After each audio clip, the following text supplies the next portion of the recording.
Bismillahirrahmanirrahim. Assalamu alaikum wa rahmatullahi wa barakatuh. Welcome, dear viewers, to Islam Today, an English language talk show coming from Sharjah in the United Arab Emirates on Sharjah TV.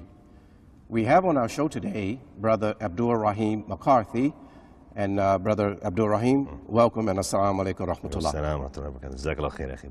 Thank you very much, and thank you for being on our program. We wanted to talk to you today about many things, actually, but one of the things we want to talk to you about first is how you became Muslim, and you know, the relationships that you formed as a result of being Muslim, and how your the interaction was and reaction with your family and your friends. But first, tell us about your background. I understand, of course, we've had a chance to talk, that you're originally from America. So yes. Where in America did you come from, and give us a little background. Okay. Bismillahirrahmanirrahim. الحمد لله رب العالمين وأصلي وأسلم على المبعوث رحمة للعالمين نبينا محمد وعلى آله وصحبه أجمعين وبعد. I'm originally from America, as you mentioned. Before that, however, my grandparents were from Ireland. They migrated to America. My grandfather and my father were both born in America, as was I. I was born there as well. And I'm from the Washington metropolitan area, Washington, D.C. area. The East Coast. The East Coast, yeah. Like myself. Yeah. Yes. We're about, I think, a 4-hour drive from you. Yeah, exactly. It's about, so I'm from the D.C. area. That's where I was born and raised. I was there all my life. And that's where I became Muslim in 1994. How I became Muslim, actually I had an appointment with one of my friends, and I had started before Islam on a path that was not pleasing to Allah subhanahu wa ta'ala, and it was not pleasing to my parents as well and to my family. My family is a good family and a successful family in America. However, I chose to take a path other than what they had chose for me. So I was going down a wrong path, and a path that was going to end with a lot of troubles for myself and for my family, a lot of sorrow for my family, yes. Anyways. But that all changed one day. I had an appointment with one of my friends in D.C., and he didn't show up for the appointment. He was very forgetful, yes. Which was good for me. It turned out. And when you say D.C., you mean in Washington, D.C.? In the Washington, D.C., the capital. The yes. capital, yeah. So I actually lived on the outskirts in Virginia, but we still go all the way into D.C. So it's all called the Washington metropolitan area because it's spread out. Northern Virginia. Northern Virginia, exactly, yes. So what happened on that day is when I went to the appointment, he wasn't there. So his father told me, wait for him in the basement. And I went there, he said, you can play with his Sega. I know his Sega's still around, I'm getting old now. It's still there or not. It's a video game, yeah, right? like the PlayStation now. I guess it's still around, I don't know. Anyways, he told me, go play with that. So he had taken it, and my friend had taken it to his mother's house, so it wasn't there, so I had nothing to do. So as I was sitting there, his father starts to read the Quran. He had tapes, cassette tapes, reading the Quran in Arabic and with English translation, and he's following along in his Quran in the living room. So your friend was Muslim? No, his father was Muslim. His father was Muslim? But he wasn't a Muslim. He hadn't become Muslim. His father became Muslim 10 years before that. Oh, okay. But he hadn't become Muslim. Yeah. He was actually my friend. He was older than me at that time. He was maybe about 24. I was only about 18 at that time. So he hadn't become Muslim, but his father had become Muslim. So anyways, what happened is that, you know, I had nothing to do, so I heard this strange recitation. I didn't know what it was. And I was always curious about Islam. You know, what is Islam? You know, we hear of a lot of things in America, but most of it's negative, and most of it's not, you know, proper information about Islam. And today we hear, you know, about Islam, the terrorists and all this other stuff, which obviously we know as Muslims it's not true. And the people living in this part of the world, they know this is not true as well. During those days, a lot we would hear, and especially as white Americans, yes, they would use in the media the Nation of Islam, yes, to say that this is the religion of the black man and the white people can't be Muslims. So we hear this, you know, yes, that the white people are devils and this. So this is the information I have in my head about Islam. So I wanted to know. So I went and asked him about Islam. I said, the father, your friend's father. Friend's father, yeah. So I went in to ask him about Islam, and I remember the first thing I had stepped with my boots on his prayer rug. He was upset about that, you know. And then he said to me, you know, sit down. I said, I have some questions about Islam. And I started to ask him. One of the first questions I asked, I said, can I be a Muslim, you know, as a white guy? Now, was he African-American? African-American, yes. He was African-American, yeah. Okay, good. So he said, yeah, of course. He said, no, this stuff you hear in the media has nothing to do with Islam. He said, whether you're black, brown, white, he said, even if you're purple and pink, you know, he wanted to exaggerate about it, that Islam is the religion for all of mankind. So I was interested. We started to talk a little bit about Islam, and then, you know, the time was up for me to go. So I requested from him some books. So he gave me some books about Islam, and most of them are translated from the Saudi embassy. So I took these books and I went home. On the metro going home, I read a little bit about the Muslim belief in Jesus alayhi salam, Yes. peace be upon him, and I was interested in that. And it was the first time I heard, we had grown up, the 3-in-1 theory, the Trinity. Yeah. I had my gold cross on all the time on my neck. Now, let me ask you now, with the name McCarthy, and from Ireland originally, I mean in terms of ancestral, can I assume then that you and your family were Catholics? Yeah, exactly. Yeah, okay, all right. Roman Catholics. Yeah, okay, we're Catholics, yeah. Okay. So even I was in some time in a Catholic school, in elementary school. But again, catechisms and things of this nature. Yeah. So that's what we were into when I was young, obviously. My family, my father's side, they used to go to church a lot. On my mother's side, they didn't go to church a lot. But I was raised, even for some time I was in a Catholic school, in elementary school. So what happened is that these books, that when I first heard about, the Trinity, and then, that's not proper, this was kind of, interesting to me. Sure. But as I said before, I was 18 at that time. So, you're 18, you're not really interested in reading or religion and these type of things. So I left it, and I didn't even, bother to read it again. I was doing what I was doing, with my friends and hanging out and, doing things we shouldn't have been doing, getting in trouble and what have you. So one night, I remember we were coming back from inside D.C., and I still remember we went this time to Southwest D.C., and that time, the last time was Northeast where I went. So I was coming back from Southwest D.C., and we got into a car accident. It wasn't my fault. The guy came across from a 4-lane road and cut in front, and I didn't see him. And at this time, I didn't have a driver's license. So I figured, I'm going to go to jail. Obviously, you're getting in a car accident, I don't have a driver's license. So I decided I didn't want to go to jail, so I said, I'm going to run. Wow. Run where? My friend's house was on the other side of where we had the car accident. Yeah. So I was telling, some of my friends were laughing because it was like a movie, I'm running through these woods. I know that my friend's house is on the other side, but where is it at? You don't know. I don't know, but I know it's on the other side somewhere. So I'm running through these woods for the first time in my life. I left the car. I bought it for $600. It wasn't important to me. So I go into the house, where my friend's house, and I stayed there. And then, for about a week, I don't have a car to go back out of the house. So that's why I'm telling the story about, leaving the car and the accident. Because this is, strange things happen in your life, for a lot of good, for a certain reason. We don't know why it's happening at the time. Exactly. So I got in this accident, and I leave my car. And I was just sitting there waiting, and then I decided just to leave it and run. So when I don't have the car now, what can I do? I can't go out. You have to get on the bus and go out. I'm not really into that. So I remember one time, and I was living at that time, my mother had moved actually to North Carolina herself from the D.C. area. My grandparents were still there. So what happened is that I remember I have these books about Islam. Yes. And these books, and they were sitting on my shelf, I hadn't read them.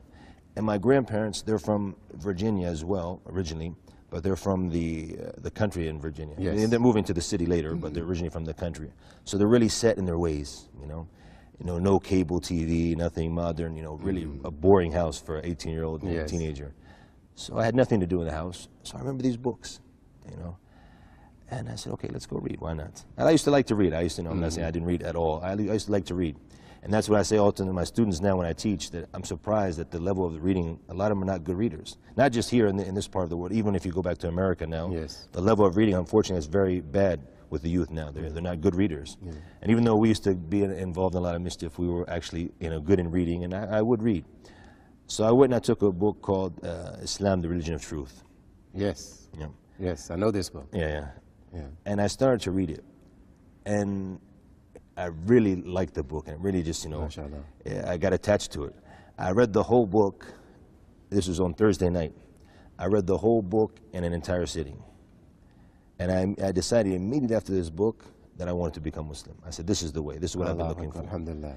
And I knew even before this, that I wanted religion in my life. Yes. Like I said, I had the cross on my neck. Yes.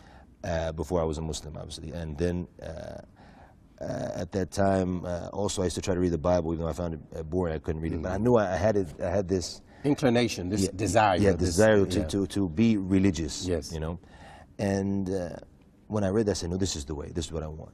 Obviously, the first thing that affected me was the issue of Tawheed, of Islamic monotheism, and the one true God, and the issue of Trinity not being possible and not being something that is suitable for Allah subhanahu wa ta'ala. Yes. Not something that's suitable for God to be 3-in-1. And when I read this, it affected me in a major way. And I never heard this before. We grew up, 3-in-1, And all of a sudden, you know, I realized that what I'm reading is actually, it's just the truth, and what I've been taught since a young boy, it's not. It's not true. It's simple as that. As simple as that, yeah. So this is one thing that affected me. Another thing which you know, a lot of people might find strange, it really, really affected me, is when he was talking about, the author, he was talking about the prayer and how the Muslim prepares for the prayer, his 5 daily prayers, and the routine he goes through, the rituals he goes through to prepare himself for prayer. One of the things that he mentioned was, first of all, is that a Muslim has to be in a place where nobody else can see him. He has to conceal himself when he uses the bathroom. Yes. For me, this really affected me. Why? Because, as you know, Danny, you're coming from America, and you came to Islam just like I did. And maybe a lot of the viewers as well, they know this if they've been to the West or in some Western restaurants or what have you here, you'll see that when they relieve themselves openly standing next to each other. Yes, exactly. I always used to hate this. Yes. I couldn't say it before as a non-Muslim because they think it's not a manly thing. Because they think you, they think you something is wrong with you. But as a Muslim, alhamdulillah, we're proud of that. Exactly. This is, you know, how we do. So subhanAllah, what happened is this affected me. The second thing is they said that when a Muslim relieves himself, he sits down. When he urinates, he sits down. And this also is not a manly thing. Yes, exactly. In the West. Even before Islam, the Prophet ﷺ, Prophet Muhammad, may the peace and blessings of Allah be upon him, the Arab used to make fun of him because he used to sit down. Yes. And say this is not a manly thing, just like in our customs in America. Exactly. So I used to love to sit down, which you're not supposed to do in America, you know. But so when I found the Muslims did this, it really affected me because it's something I've been doing all my life. Obviously, when you're in the bathroom behind closed doors. Of course. So this, and it affected me big time. Wow. And this is what Muslims don't realize, is that, you know, when you implement Islam, the effect it has on the non-Muslims. And I'll tell you a quick story about an older lady who was in the United Kingdom. She worked in a university, and her job was washing the clothes and then ironing the clothes of the students. So she noticed and we will tell the viewers, maybe some non-Muslim viewers don't understand why a Muslim would sit down and go through all this trouble. It's because when we stand in the prayer, obviously, that we don't want to have impurities on our clothes when we pray, because it's not allowed in Islam. Of course. So a Muslim must sit down. Also, he must cleanse himself with water thoroughly, so he's not doesn't have impurities on his clothes when he prays.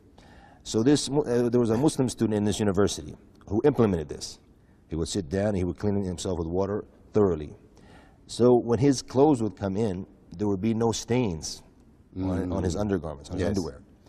So all the other non-Muslim students who brought their clothes, they would have stains on their yes, yes, I understand. Yes, naturally. So because they're not, because you're not making the istinja, as we call it, or the purifying ourselves, or using the water in the proper, So when she saw this Muslim student never had stains on his undergarments, she was, you know, as they say, curiosity killed the cat. But in this situation, actually, it saved the cat. Yes, because what she did, she said, I have to ask this guy why he doesn't have any stains like all the other students. So she asked him, and she had been doing this job. She said, I've been doing it for 25 years, she told him. She said, you know, why are you different? He said, it's very simple, because he said, the fact is I'm a Muslim, and I'm ordered that if I want to pray, to do what? This istinja, to clean myself thoroughly, so I don't have impurities on my clothes, so I can stand in the best of states in front of God. So when she heard this, she said, a religion like this, it has to be the religion of truth. So she, mashallah, she became Muslim right after hearing after knowing this fact. And also, this is one of the things that affected me majorly.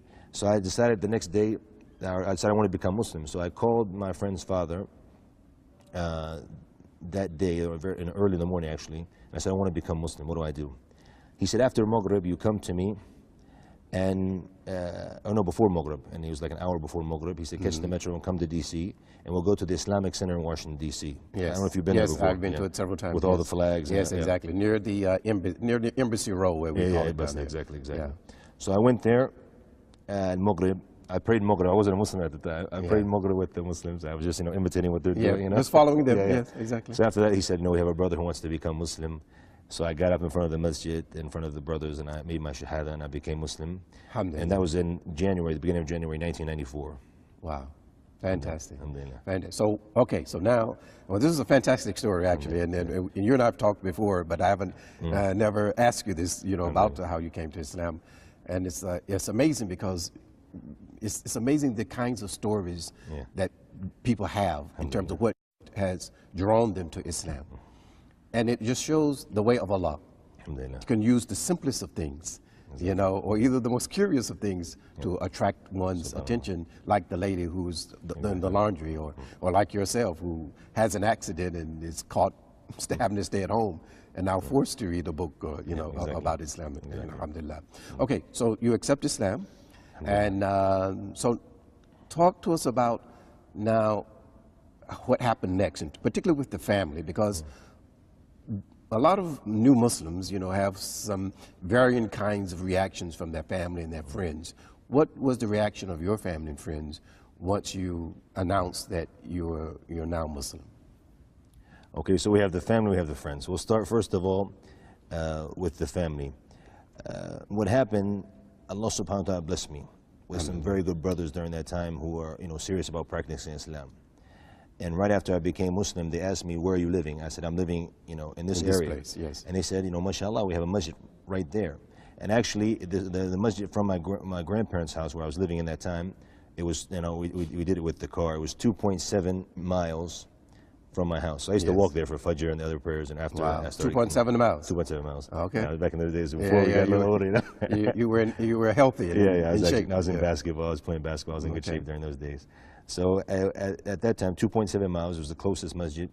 So I went there that night to the masjid, and I met the other brothers, and they said, you know, you want to come and learn some things in the next few days, and another masjid, another area, we're going to go there for a few days. So I went, and we, you know, to learn some stuff about Islam. As I was coming, I had, you know, the gold cross, the gold chain. I had another gold chain. I had an earring, diamond earring. Oh, really? Yeah. Diamond. Yeah. Okay. So after this, you know, I went to the masjid and I'm praying, you know. Now, and at this point, your parents still don't know yet? Don't know yet. Okay. Now, this is like the second day. Okay. Now, but where were you still staying at your grandmother's? Yeah, but when there was another area, they said we're going to go there, you know, like, and you know, just to have some lessons and teach you some things if you want to come. So I went there with them. In another area, the brothers took me, and they were, you know, they were learning about Islam, how to pray, and they were teaching them the basics. And the good thing is they had some, you know, youth with them. These were like older brothers, but they had some, you know, some of the youth who were in my age, teenagers. Yes. So they came to the side and told me, as Muslim, you shouldn't have a gold necklace. Yes. You shouldn't have an earring, you know, as a Muslim man. So I was like, okay, no, I took that off. So that was the last of that, alhamdulillah. And then after that didn't bother you? I mean, in terms of removing the gold. Yeah, I wanted to learn, you know. Okay, alhamdulillah. You know, and then I don't want to be like an outcast, obviously, you know. Sure. You know, I noticed that after they said I'm like the only one with the gold chain falling on the ground as I'm making sujood, you know. Yeah. So there was some peer pressure there. Yeah, but it was good peer pressure, alhamdulillah. Yeah, good, alhamdulillah. So I took that off, and then after that we started, you know, to try to learn more about Islam. The brothers would come pick me up, take me to Jummah. And one of the blessings that happened to me, another blessing that happened to me, is 2 weeks after I became Muslim, it was Ramadan. 2 weeks. And we want to talk about that a little later on in the show. Inshallah. Yeah, so it was Ramadan, so I had to fast. Yes. And I started fasting. Alhamdulillah, I didn't have trouble fasting. I mean, this was a blessing from Allah. But this took me to the Taraweeh in this, you know, in the Sunnah and doing this during Ramadan. The brothers are teaching me, so I want to learn. I'm trying to learn more. So I started to go to the masjid more and more, and every day I'm in the mosque there with the brothers. Yes. And then after this, you know, I really started to, you know, get into Islam at an early stage, 2-3 weeks. After a month, alhamdulillah, since I became Muslim, I never shaved my beard. Because I know this is the Sunnah of the Prophet ﷺ. The Prophet has ordered the Muslim men to have beards. Yes. So this is something I learned this. You know, I learned, you know, a lot about Islam. And I started buying books, started reading books. And I guess I have 2 books that really affected me at the beginning of Islam. Maybe I could tell you a little later. And then we had, you know, the Taraweeh. We're going there and praying. So all this really affected me. And then the brothers I was with, they were trying to follow the Sunnah. You know, long beards, wearing turbans and this, and Islamic attire. Yes. So I just, you know, I said, I want to do like this too. So since after I became Muslim, I've always worn Islamic attire, even in America. You remember when I left America, to go out to seek knowledge. Yes. I left and I had wearing my thobe and my turban. Yes. And that's how we used to do, because, you know, I want to follow the Sunnah. So, you know, I even had my highlighter, anything I find Sunnah in the book, I'd highlight it and try to implement it. So I really started, you know, to love the Sunnah and to love Islam, and this would inspire me to go overseas to study more about Islam, to learn more about Islam. Okay, For the family, yes, and the friends. Okay, I haven't forgotten. Good. The family and the friends. My family, actually, you'd be surprised, they're actually very happy. Well, why? What did they say? Not really. I'm not going to say they're happy about Islam. I understand. But they're happy because your life changed for the better. Exactly. Now, see, if you, Actually, this was a response for my mother. My mother, when I told her, I says, you know, I'm now a Muslim. My religion is Islam, et cetera, et cetera. And she says, her only question was, do you all believe in God? I said, we believe in God, absolutely, and there's only one of them, just one. Yeah. She says, then that's good. She says, because as long as it makes you a better person, she says, I'm okay. So obviously your parents reacted in a similar way. Yeah, because they know that Islam is one of the original believes in God. They Exactly. My family has that much knowledge. They're not ignorant where they think we, you know, worship something else or other than God. They know worship God. Yes. So that wasn't a big problem. Obviously, they would prefer me to be like them and be a Christian. Obviously, I'm sure of that. But the changes, you know, because they tried to, you know, tell me to change and do this, and I even told my father and my stepmother, who were very, very strict on me when I was young. After I became Muslim, I said, I realized what you guys were trying to teach me now was good. Yes. Islam taught me this. Yes. I said, I couldn't see it before. So I told them, thank you for what you tried to do. Alhamdulillah. Alhamdulillah. So when they saw the changes, I remember one time my grandfather was on the phone. You know the old guys when they talk to their old, you know, like army buddies on the phone or what have you. So he's talking to, he said, I don't know what it is. He said, he has this Islam now. I don't know what this, or Islam as they say. You know, Yes. He's a Muslim, you know. Yes. He said, I don't know what it is. He said, they have this thing called the mosque. He said he goes there, he spends a lot of time there. He said he doesn't come in the house late now. He doesn't talk to us in an ill-mannered now. In a disrespectful way. Only polite. Yes. He does all these kind of chores around the house now. He's left, you know, hanging out with bad friends. He's left doing all the bad things he used to do. So he said, whatever it is, he said, I like it because it's really good for him. Alhamdulillah. Yeah. So this was a positive effect that they had because of the change. Yes. You know, even at a young age, I had stopped going to school, and I was in 11th grade, and maybe I just stopped going. I was always hanging out, you know. So your parents and your grandparents, you know, obviously saw a change in you as a result of becoming Muslim, and they were quite happy about that. Yes, I'm sure. obviously. Yeah. What do you have brothers and sisters? Yes, I do. But I mean, my brother, my older sister, I can't really say how, because she was living in a different area at that time, so I don't know really how she felt about it. She didn't really say anything about it. My brother and my younger sister wasn't born at that time. I see. But my younger brother, he was, you know, young, so he didn't really have much to say about it. But in general, most of the family, my grandparents and my mother and father, they were all, you know, pretty happy about the changes anyways that was made, alhamdulillah. Well, one of the big things I know for me as when I, you know, became Muslim, and of course that was in the early 70s, one of the things that impacts a lot of new Muslims is the relationship they have with their friends, particularly if they've had very close relationships with friends, or if they've had, you know, behaviors and activities that were very much against Islam. So for you, how did becoming Muslim, you know, impact the relationship with your friends? There was a lot of difficulty. I'm not going to lie. This is one of the most difficult things, even till today. You know, people when they say, you know, Islam is difficult, it's not difficult. Islam is not difficult. We've just left something for something greater. Yes. And then we know we get that something greater in the hereafter. That's what we're striving for.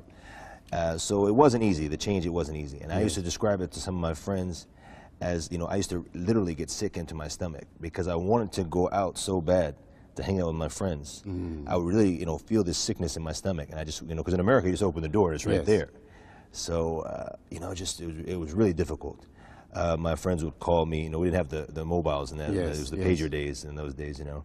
So the pager just keeps going off. And so what would you say to them? I mean, what would you give excuses or? I'm going to tell you two stories. That actually, I guess, you know, I'll give you 3 stories that actually changed my life. The first reason why I started implementing Islam more in like the first week or 2 weeks was one of my friends. We were hanging out on the street where we used to hang out in front of the house where we used to always hang out. And, you know, the corner area, we used to always be there. So when we're there, we're hanging out, you know, people are partying, and you know how it is. You know? Yes, of course. So, subhanAllah, one of the guys, he said, look at so-and-so. He said, he claims he's a Muslim, but he said he's just like us. He said he's no different. There's no change. I've only been Muslim for like 9 days in that time. Yes. But he said he does what we do. He acts like we act. Yes. He's no different. So he was like, Muslim, you know, what kind of Muslim is this? You know, he's not a real Muslim.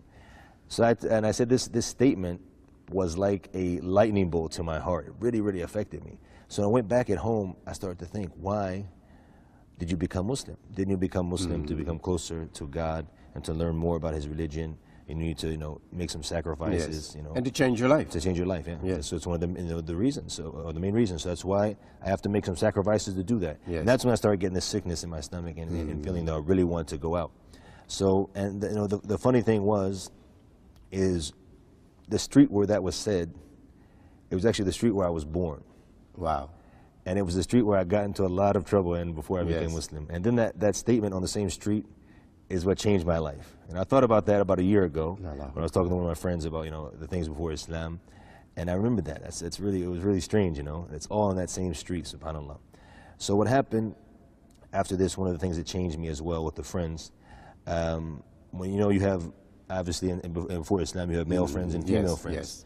The female friends, they don't want to believe you're a Muslim and you can't have relations with females. Yes. You can't talk to them on the phone now and stuff like this. So I was having a big problem with this. Yes. And why can't you talk to me, right? Yeah, exactly. Why can't we go out? And I'm like, no, we can't. Yes. So, like I said, it was Ramadan time, alhamdulillah. Yes. And, I was with the brothers in the masjid. And there was a brother, I still remember him, mashallah, an older brother from India, mashallah, big beard. He had moved to the States when he was a little bit older. And, beautiful brother, though. He said, I have something, an idea for you to stop all these calls. And what was it? I'm going to tell you now. He said, sell me your pager for 25 cents. And I was like, 25 cents? I said, I just bought it for $120, about a month before I became Muslim. And he was like, he said, do you trust me, brother? I said, I trust you. He said, sell it to me. 25 cents is like a dirham here in the Emirates. Yes. And I bought it for like almost, a little over 400 dirhams. Right. so I sold it to him. And then he took all the numbers of all the, the females who were calling. And he had a, really heavy Indian accent when he called, So he's like, hello, and then he's talking, and they're like, who is he? He said, I bought this pager from him now. It's now my pager. Yes. So they hear this man now with his heavy Indian accent. They're not going to call back again. Of course. And they have no way to call me. And so he did this, and he got rid of all of them for me. So that was one. That was one set of the friends. They were gone. With that, alhamdulillah. Alhamdulillah. After this, it was in the last 10 days, and I learned that the sunnah was to make i'tikaf in the last 10 days. So I told my grandparents, my grandmother, she was handicapped at the time. She couldn't move around freely. So I talked to some of the scholars. I said, I need to help my grandmother. So they said, you can go out in the morning for like an hour or two, help her, and come back, to the i'tikaf. So that's what I would do every day. So what happened is they called me, and they had gotten to an altercation, to a fight. And always your friends in Jihad for Islam, you get in a fight, you have to go back them up and help each other. So they called me to, come to help them out.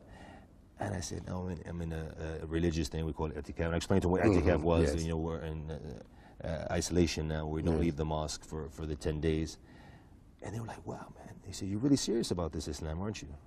And I said, yes, I am. They said, if that's the situation, they said, we're just going to leave you after that. I said, best of luck to you. Yeah. And the thing was, even I used to go hang out with them and tell them about Islam. And one of them did come to Islam, and others they were interested in Islam. But there were some things holding some of them back.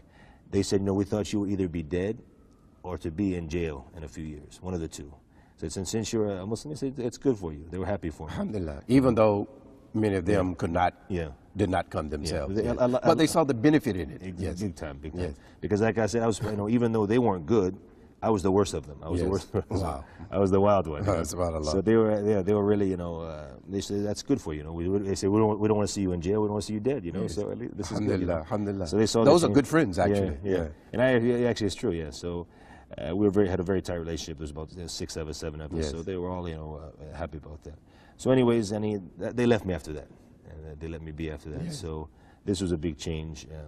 After that, so the friends and the family, that's how it happened after this. Alhamdulillah made it easy for me. A lot of brothers is much more difficult, but he helped me to make it, Alhamdulillah. And like you saw the little things that happened, it just made it as a way. I got my pager back, by the way. Oh, did you really? They sold it back to me for 25 cents. For 25 cents, alhamdulillah. But I would imagine that becoming Muslim in or near the time of Ramadan is a big help. Because it's kind of like an immersion. Because, if you're going to do it, there's the fasting, there's, of course, the concentration on, praying in the masjid and the itikaf and the taraweeh, and the Muslims are coming together. And particularly in America, this is a time when you really see a lot of Muslims, in America. So that had to be quite a good thing for you.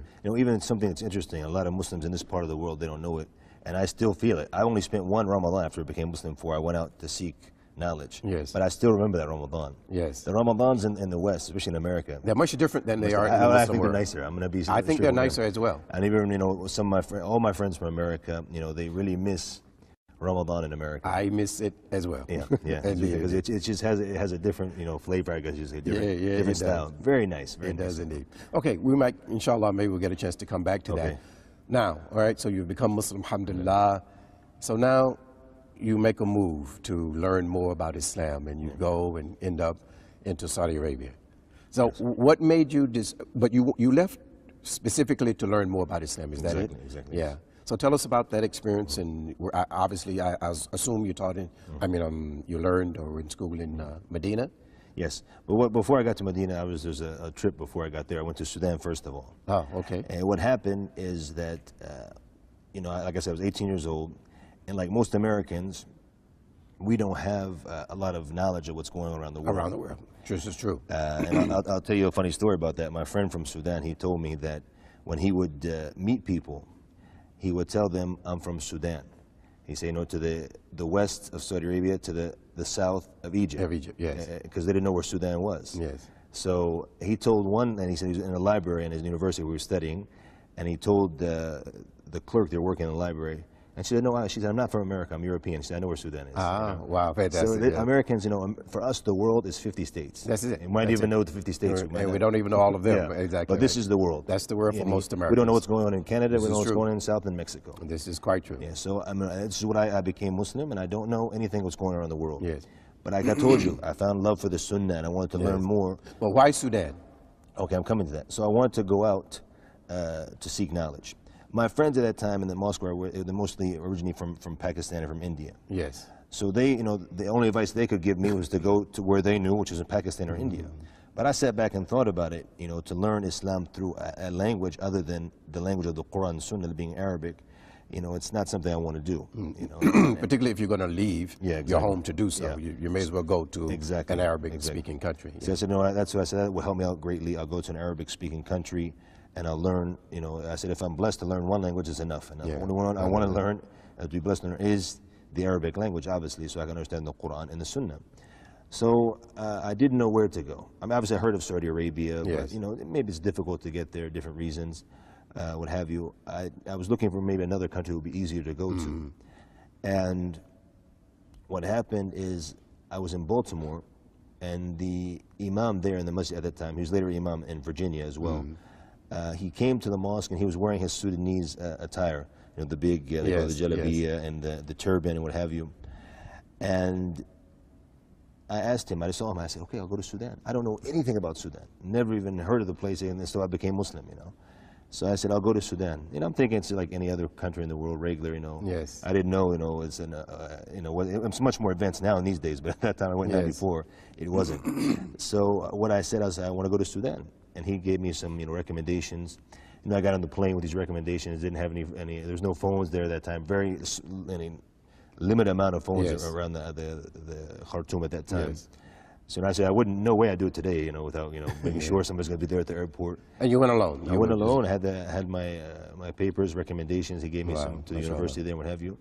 And the funny thing is I was giving the khutbah for Jummah in Sudan maybe about 6 months ago. From this time? From now, yes. 6 months ago. And after I prayed, I saw the same imam. He's gotten a little older now. I guess in his later in the late 60s maybe, I'm assuming, if not in his early 70s. So I saw him, and I gave him salams. I said, I'm so and so, and I said, you're the one actually who sent me here to Sudan. Wow. Oh, the same imam from America? From America. He was there in Sudan. But he was there in Sudan. And he actually prayed in the masjid where I used to be the khatib before I came to the Emirates here. Yes. I was the khatib of a masjid with the khutbahs in English. Wow, so I gave the khutbah, and I see him there. So he didn't remember, Like I said, he said, honestly, I'm sorry, brother, I don't remember that I sent you. Oh, mashallah. I said, whatever it is, alhamdulillah. I said, everything I do now, all the study I did 10 years in Medina, and all the, the lectures I gave in the khutbah, I said, you get the ajr, inshallah, for it, because you don't want to sit me, inshallah ta'ala. So he was very happy about that, obviously. Alhamdulillah. So this is, just for no particular reason, I saw this guy, and I decided I wanted to go to Sudan. So I went to Sudan, and I stayed there for a little over a year. Alhamdulillah, I ended up getting married there from a Sudanese sister after about 6 months. So I guess, in your qadr, Yes. You know, and that what has been in your destiny, what Allah subhanahu wa ta'ala has decided for you. You know, that's why I was sent there, so I could get married, inshallah. And I'm still married till today from there, with our kids and everything. So that's why, you know, I ended up going there. Later on, the brothers there, they informed me that if you want, you know, very good quality knowledge and you want to be able to find better opportunities to learn, yes, we advise you to go to Saudi Arabia. So that's when the path started towards Saudi Arabia to learn there. Yeah. So how long were you in, so you were in Sudan for how many years? Altogether, because I went back there after I graduated, yes, for about 4 years altogether. Yes. But in the beginning, about a year only. About a year only, Before, okay. yeah. And so you went to Saudi Arabia, obviously to Medina first, I mean, as far as the study is concerned, or? No, actually, it wasn't that easy. What happened is that some of my teachers there and my friends, some of them were from the students of Sheikh Mubaz, Raheem. So during that time when I went there at first, I couldn't get to Riyadh where he was because they wouldn't let you travel there in those days. Yes. I mean, now it's easier, but you couldn't during those days. So one time when the Sheikh, he came to Mecca, to his house in Mecca, I heard, and I went there a second time and to meet the Sheikh with this recommendation I had for him from his students in Sudan. So when he heard the recommendation, and it's actually a very interesting story with how it happened, is because when I went in, and the Sheikh, who was very helpful, used to love to help people. Alhamdulillah. So, rahimahullah. So he used to come, and when I was in the sitting, there was this guy sitting there with all these papers about this, stack. Yes. And I'm not joking, this big. And I remember he was talking to a sister from France. She was getting on the phone, asking about different questions. He was answering. So when he finished, the guy was talking to him. He would read the letters to him. So what happened is I was hesitant. I said, if I give him my paper, he won't read it for 2 weeks. So I said, I'm just not going to go. I started to go back. And I said, just try. Maybe he'll read it, maybe not. I said, it can't hurt you. Yeah, exactly. So I went in, I gave the paper. And the Sheikh, he really loves, his name is Sheikh al-Hamd from Sudan. Sheikh bin Baz, he really loves him, He used to be his driver and one of his students and what have you. So he has a very close relationship with him. The guy took the paper that I had from Sudan, he took it and he put it on the bottom like this. I said, the stack is this big. After the Sheikh got off the phone, he took it from the bottom. Allahu Akbar. And he said to him, Sheikh Uthman from Sudan, and he read the tazkiyah, the recommendation. And I really believe that maybe the recommendation was a little, embellished, as we say. Yeah, a little too, I didn't really deserve everything was in there. But the Sheikh, if you saw him, rahimahullah, how his face lit up. Yes. And he started smiling. I've never seen him smile this big, and all my life, subhanAllah. All the times I've seen him, I've never seen him smile this big. And he said, I know who, where is he, where is he? So I said, I'm here, Sheikh. And I came and I kissed him on his forehead. Yes. And he said, also one of the things he would do, he would write that recommendation or help you, but you would have to come back maybe a week or two later because there's a lot of people in front of you. So he wrote the recommendation right there as everybody else was waiting. Wow. He told me, he said, no, write it now. Alhamdulillah. And he started to write it to Dar al-Hadith in Mecca, because that's what the guy from Sudan thought was a good idea. Yes. And I said, no, Sheikh, actually, I said, I want to go to the University of Medina in Medina. So what he did during that time is he wrote immediately to the head of the university at that time was Sheikh Dr. Salih al-Abud. At that time, he wrote to him a recommendation and for me to get accepted into the University of Medina. When he did this, I took it there. The Sheikh said something to me, and I said, he said, if it doesn't work out for you there, he said, come back to me in Riyadh, and I will make a visa for you, an iqama, residence visa, so you can seek knowledge with me in Riyadh. And I said, I wish I had done that, because these were... And that would have been, yes, very Alhamdulillah, yeah. I found a lot of khair later in Medina. Alhamdulillah, obviously I got accepted with the tazkiyah from the Shaykh, and from the fadl of Allah subhanahu wa ta'ala, from the blessing of Allah subhanahu wa ta'ala. I got accepted to the University of Medina. What program did you enter there? Okay, when I first went, I was able to speak Arabic and understand Arabic very good, alhamdulillah, because my wife is Arab. And for your experiences in Sudan. Yeah, in Sudan. And I traveled a little bit around the Arab world, so my Arabic was not bad when it came to understanding and it came to reading. When it came to understanding and speaking. Yes. However, reading and writing, I was very weak. Yes. So I started from level 1 in the Arabic program there. And what I did, some of the staff said you should start from level 2 because your Arabic is too good for level 1. I said also one of my goals is not just my reading and writing to become strong. Perhaps in the future, if I want to teach this, if I go back to America, what have you, if I learn from level 1, it's much easier to teach. Obviously, something I've studied. So I studied level 1 all the way to the end. And there was a way to prolong even for a third year. It was a 2-year program, but we could prolong for a third year to get a 5th level in. And that's what I did. So I took 3 years at the beginning, and I studied Arabic there. Alhamdulillah, my Arabic got good enough, and I was always, with the in the circles of the mashayikh, the ulama, the scholars, and the Prophet's mosque, alayhi salatu wasalam, and other places in Medina, alhamdulillah. So did you receive a certificate or some type of diploma? They call it a diploma, which we consider an associate's degree, which is 2 years. In Arabic or Islamic studies? No, first of all, learning Arabic as a second language. That's the first thing I got. And then I went to the College of Hadith after that for a BA. Good. I was sick in the beginning for like the first year and a half there. So I went back to the new mufti. Sheikh Abbas was dead at that time, rahimahullah. So I went back to the new mufti. I wanted to change because they said you can't change after 1 week, and I'm a year and a half. Yes. So I went back to the new mufti, Sheikh Abdulaziz al-Sheikh, hafidhullah. I went back to him and I requested from him that he helped me. I want to change the kulliyat. I explained to him the reasons why I want to change. So he wrote to me also to the same Sheikh Salih al-Abud, the same head of the university, for me to change to the college. So then I made to change to another college so I could start a fresh start from the College of Da'wah and Usul al-Din. So I graduated, alhamdulillah, from the College of Da'wah Usul al-Din with a BA Islamic Studies from there. Alhamdulillah. And then that was 9 years it took me after the 2 colleges and the Arabic program. I was there for 9 years. I wanted to stay for an extra year so I could finish some of the classical texts of fiqh and what have you outside of the university. So I stayed with some of the scholars there and I finished different books there. So I actually stayed in Medina, alhamdulillah, for 10 years during this time. Very good. Alhamdulillah. Well, alhamdulillah. So now, since that time and since you're, alhamdulillah, seeking of knowledge in Sudan and in Saudi Arabia and in Medina, what kinds of, briefly, because we're about to run out of time, da'wah activities have you been involved in? Okay. When I graduated, I was, reluctant. Where do I go?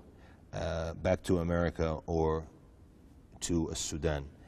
And my whole family went to stay in Saudi Arabia. Yes. But I wanted to go somewhere where we'd be closer to one of our families.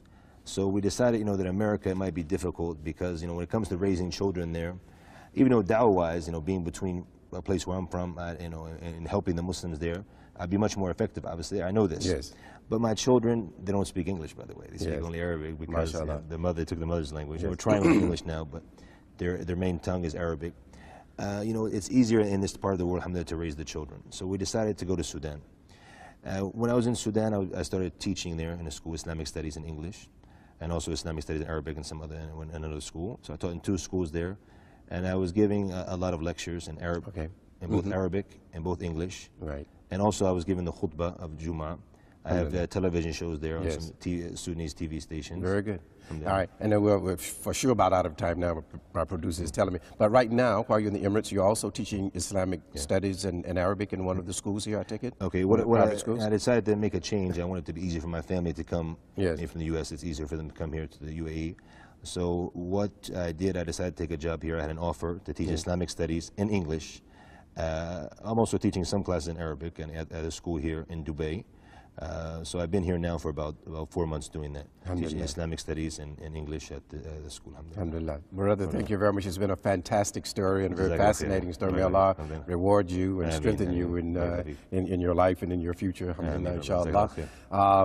Really, I hate we're out of time because I'd like to continue this more. But on behalf of Sharjah TV and our program Islam Today, we would like to thank our guests, Brother Abdul-Rahim, and myself, Muhammad Nubi. Assalamu alaikum wa rahmatullahi wa barakatuh.